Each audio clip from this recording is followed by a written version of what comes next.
ऐसा क्यों कहा पाकिस्तान ने कि हम अगले 100 सालों तक नहीं करेंगे भारत से दुश्मनी? जानिए क्या है पाकिस्तान की कबाड़ सुरक्षा नीति।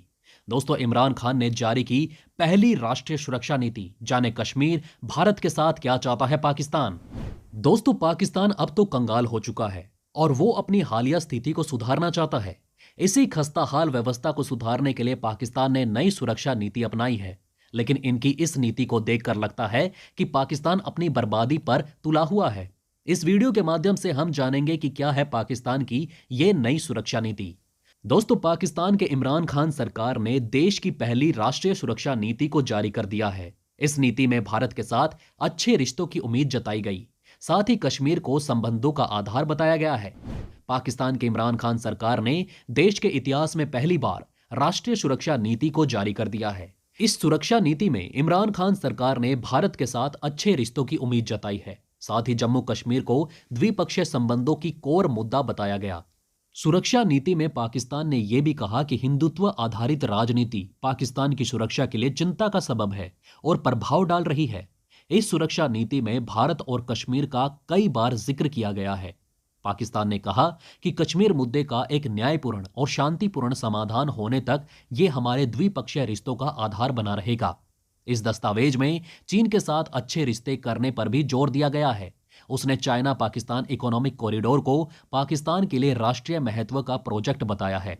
रूस के साथ भी अच्छे रिश्ते बनाना चाहता है पाकिस्तान। जी हां दोस्तों, इमरान खान सरकार भारत के दोस्त रूस के साथ भी अच्छे रिश्ते बनाना चाहती है। पाकिस्तान ने कहा कि अमेरिका के साथ उसका सहयोग लंबा इतिहास रहा है। पाकिस्तान किसी खेमे की राजनीति का हिस्सा बनना चाहता है। सुरक्षा नीति में कहा गया कि पाकिस्तान अमेरिका के साथ व्यापक रिश्ते रखना चाहता है। इस 100 पन्ने के राष्ट्रीय सुरक्षा नीति में भारत के साथ व्यापार और बिजनेस को बढ़ाने पर जोर दिया गया।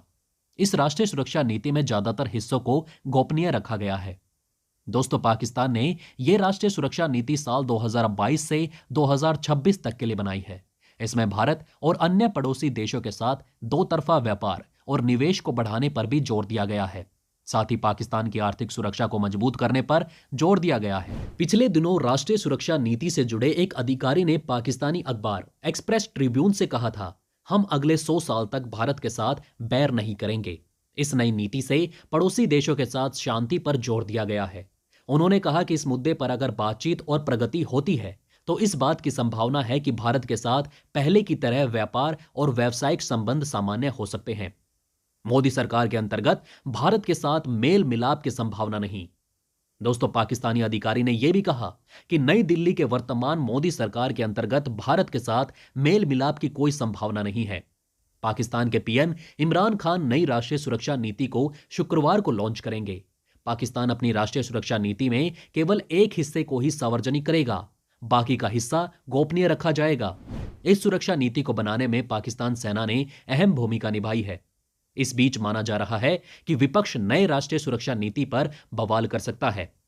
दोस्तों, इस बीच भारत में पाकिस्तान के पूर्व राजदूत अब्दुल बासित ने ट्वीट करके इमरान खान सरकार पर बड़ा हमला बोला। अब्दुल बासित ने ट्वीट करके कहा कि क्या पाकिस्तान की राष्ट्रीय सुरक्षा नीति को भारत के साथ बातचीत और व्यापार शुरू करने का सुझाव देना चाहिए, वो भी तब जब हिंदुस्तान कश्मीर पर समझौता करने के लिए तैयार नहीं। मैं कहना चाहूंगा कि यह बहुत बड़ी गलती होगी। उन्होंने कहा कि इससे पाकिस्तान की कश्मीर नीति कमजोर हो सकती है। केंद्र में आर्थिक सुरक्षा। दोस्तों, इससे पहले पाकिस्तान के राष्ट्रीय सुरक्षा सलाहकार मोईद यूसुफ ने कहा था कि नई नीति के तहत पाकिस्तान एकीकृत राष्ट्रीय सुरक्षा ढांचे की ओर बढ़ेगा, जिसका लक्ष्य पाकिस्तान के नागरिकों की सुरक्षा और सम्मान सुनिश्चित करना है। उन्होंने कहा, नीति में आर्थिक सुरक्षा को केंद्र में रखा जाएगा। मजबूत अर्थव्यवस्था से अतिरिक्त संसाधन उत्पन्न होंगे, जिन्हें बाद में और सैन्य ताकत बढ़ाने और मानव सुरक्षा के लिए हस्तांतरित किया जाएगा। आसान नहीं मिलिट्री कॉरपोरेशन तोड़ना। हालिया व्यवस्था में पाकिस्तान सेना का ही देश के पूरे राजस्व पर पहला दावा रहता है। पाकिस्तानी सेना में कभी भी रक्षा पर खर्च हो रही रकम को पूरे तौर पर सामने नहीं आने दिया जाता। इसके साथ ही पाकिस्तानी सेना ने ही कभी भी अपने अधिकारियों के रियल एस्टेट, व्यवसाय और अन्य पहलुओं का कभी ऑडिट होने दिया है।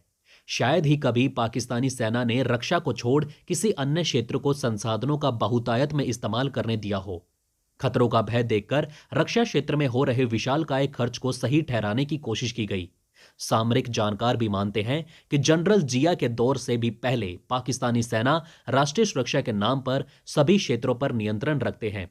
ऐसे में अगर राष्ट्रीय सुरक्षा नीति पाकिस्तान के तंत्र और प्रशासन में आमूल चूल बदलाव लाना चाहती है तो उसे सेना पर हो रहे अंधाधुंध खर्चों में पारदर्शिता लानी होगी। और पाकिस्तानी विद्वान आयशा सिद्दीकी के शब्दों में मिलिट्री कॉरपोरेशन को तोड़ना होगा। जाहिर है ये आसान काम नहीं होगा। 2014 से ही पाकिस्तान कर रहा था नई सुरक्षा नीति पर काम। दोस्तों, उन्होंने ये भी कहा कि इस नीति की सफलता उसके क्रियान्वयन पर निर्भर करेगी, जिसके लिए एक योजना विकसित की गई है।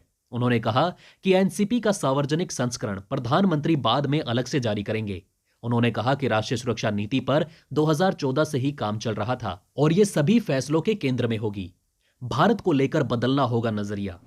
अगर राष्ट्रीय सुरक्षा नीति का ही संदर्भ लें तो ये सवाल पाकिस्तान को खुद से ही करना होगा, और वो ये कि क्या वो अपने आवाम की आर्थिक मानवीय सुरक्षा को वीरता देते हुए सामान्य स्थिति और देश के वास्तविक विकास के लिए भारत के प्रति अपनी नीति को पूरी तरह से बदलेगा। द्विराष्ट्र सिद्धांत का परिणाम होने की वजह से पाकिस्तान ने अपनी अलग अलग पहचान को बेहद निर्ममता से लागू किया है।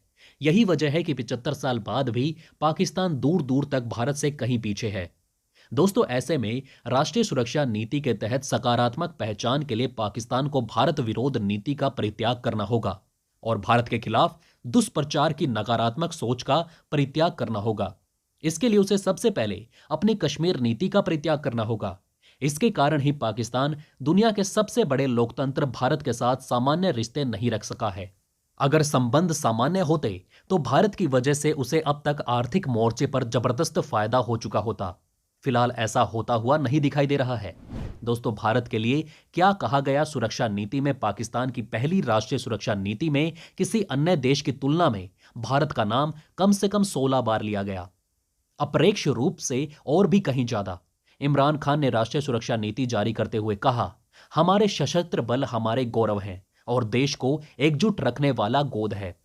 क्षेत्र में खतरे और हाइब्रिड युद्ध के बढ़ते खतरे के मद्देनजर उन्हें अधिक समर्थन, सहयोग और महत्व मिलना जारी रहेगा।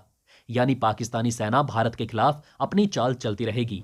फिर भी कहा गया है कि आतंकवाद ने राष्ट्रीय सुरक्षा और संप्रभुता को काफी हद तक प्रभावित किया है। इस पर जोर दिया गया है कि पाकिस्तान अपनी धरती का इस्तेमाल किसी भी तरह की आतंकी गतिविधियों के लिए नहीं होने देगा। दोस्तों, इसके साथ ही सुरक्षा नीति में भारत के केसरिया शासन के उदय को क्षेत्रीय संप्रभुता के लिए खतरा बताया गया। पाकिस्तान के राष्ट्रीय सुरक्षा सलाहकार मोहिद यूसुफ ने कहा, जम्मू कश्मीर को द्विपक्षीय संबंध के केंद्र में रखा गया है। तो दोस्तों, क्या आपको ये बातें पहले से पता थी? अगर नहीं तो इनमें से कौन सी बात आपको सबसे ज्यादा इंटरेस्टिंग लगी? तो दोस्तों, हमारे इस वीडियो में हमने आपको बहुत सी बातें बताने की कोशिश की। अगर आपको हमारी ये कोशिश अच्छी लगी तो प्लीज़ लाइक करें इस वीडियो को और इसी तरह की और जानकारी पाने के लिए सब्सक्राइब करें हमारे चैनल को।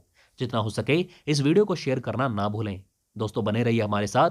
जल्द से जल्द हम फिर आपके सामने एक और नया इंटरेस्टिंग वीडियो लेकर हाजिर होंगे। धन्यवाद। हम फिर मिलेंगे एक और इंटरेस्टिंग टॉपिक के साथ।